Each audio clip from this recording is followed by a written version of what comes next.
Sir आपने बताया आप उत्तराखंड के चेयरमैन थे जी हैं तो चेयरमैन। चेयरमैन है तो चेयरमैन की जहाँ तक हमने पढ़ा पावर तो बहुत होती है, तो आपने अपनी पावर से कभी कुछ करा है सही? बहुत उसका अच्छा। कोई एक उदाहरण दे सकते हैं सर आप? बात सुनना। कोई ऐसा काम जो आपने उत्तराखंड में वक्फ की बेहतरी के लिए किया?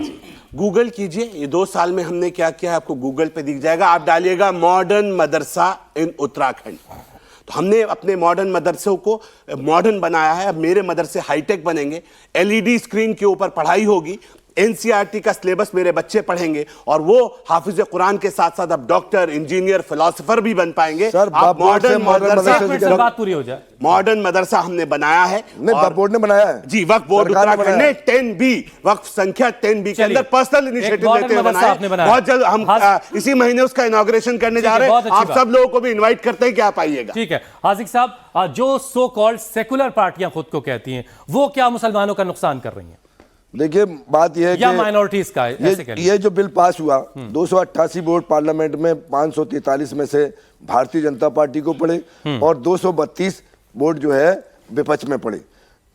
राज्यसभा में 128 वोट सरकार को पड़े और 95 वोट जो है अपोजिशन में पड़े। ये अपोजिशन में वोट डालने वाले सारे लोग इस बिल का विरोध कर रहे हैं। उसमें राहुल गांधी थे नहीं थे, ये कोई भी विवाद नहीं है। और प्रधानमंत्री अगर दूसरे देश में घूम रहे थे और बिल यहाँ बन रहा था तो ये भी कोई विवाद की बात नहीं। हमें ये चाहिए कि हमारे देश के नागरिकों को, चाहे वो हिंदू हो, मुसलमान हो, उसको सरकार की जिम्मेदारी बनती है कि उनके लिए काम करें। अगर ये बिल सही है तो मैं 4 बातें पूछना चाहता हूं कि इस बिल को पास करने पर कौन से फवायद पिछड़ों को हो रहे हैं, महिलाओं को हो रहे हैं, वो बता दिए जाए। बात सही। चलिए ठीक है।